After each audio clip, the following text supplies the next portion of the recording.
Okay, so I get the job of inspecting this aquarium. Now there is a beautiful walking fish in the back there.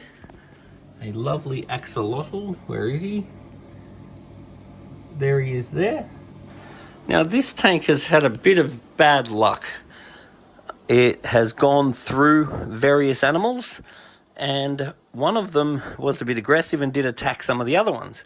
Now sometimes you just get an aggressive animal that attacks the other ones. So an aggressive walking fish that attacks the other walking fish and bites off their legs and so forth is possible. But otherwise, sometimes there is reasons for that. Say, for example, let's say that something wasn't right and that fish was particularly stressed or feeling particularly vulnerable, then that may actually create the aggressive behaviour.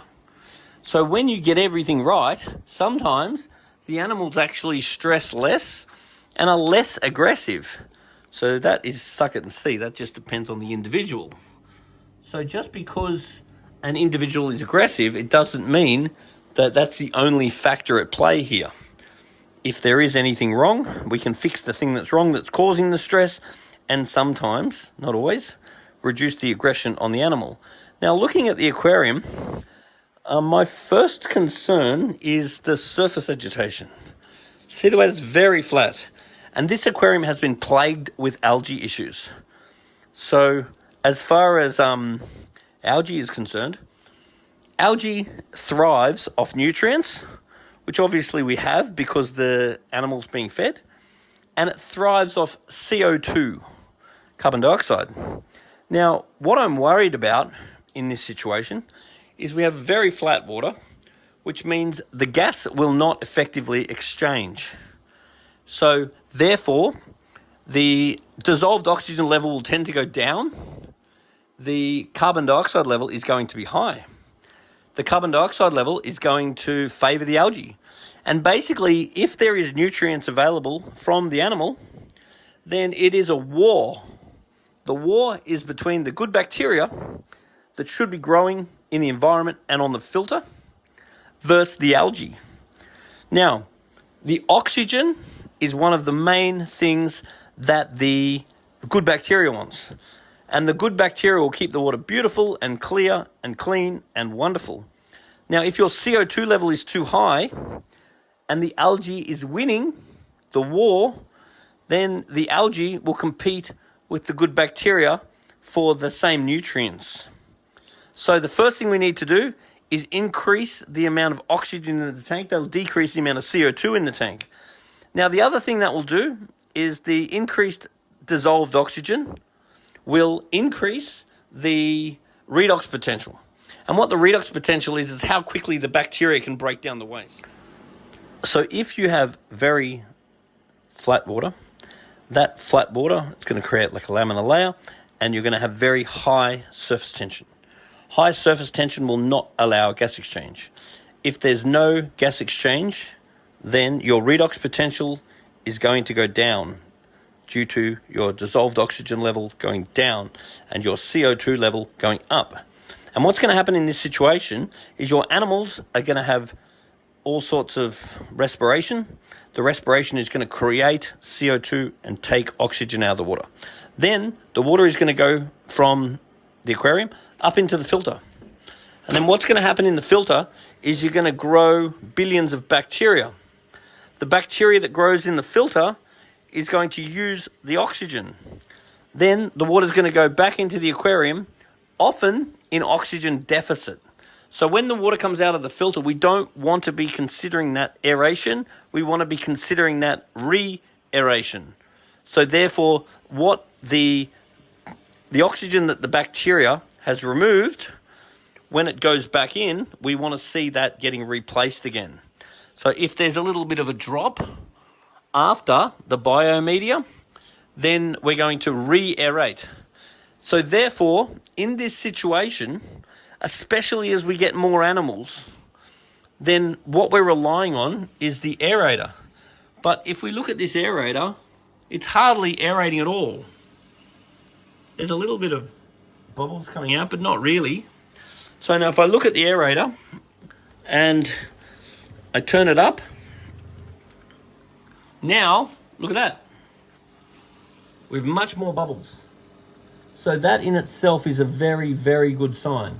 We're going to now start putting a bit more oxygen in the water, and a bit more oxygen in the water is going to increase the dissolved oxygen level, decrease the CO2 level, and therefore increase the redox potential. So therefore, the bacteria that grows in here is going to be much faster. Now, if the bacteria works faster, that means you don't need as much bacteria. Because if the redox potential is low, the bacteria works slow. And if the bacteria works slow, you need more bacteria. And if you have more bacteria, that sucks the oxygen out even more and makes the redox go down more. So it is a spiral. So what we want to do is make sure we have very good surface agitation. So this tank also has a chiller. For an axolotl, having a chiller is an awesome thing. So I noticed this chiller here is going in under the water. Now, a chiller picking up from under the water and going back under the water is not helping our dissolved oxygen level in any way, shape, or form. So if I just pull this up, there's actually elbows that we could get. So I'd highly recommend an elbow. It'll look neater and it'll look nicer and less risky. But let's pull this up for a sec. Like this. Now, that is going to be pouring in. And the fact that that's dropping in is going to be creating surface agitation. So that's a good thing. That's now helping us instead of hindering us. Because once again, those pipes would have grown lots of good bacteria in those pipes, and those pipes would also be lowering our redox potential. So the ornaments are nice and clean. In this case, they do get a toothbrush and give that a clean. But I would recommend I just throw them in the sun for a day, then I flip them around, leave them in the sun for a day, hit them with a hose, and the sun actually bleaches up the ornaments very well. Quite often I'll have more than one set of ornaments, because every time I give the tank a clean, it's really good to switch out some of the ornaments and create a new little ecosystem for your fish to swim around. It's entertaining for you and also for the fish.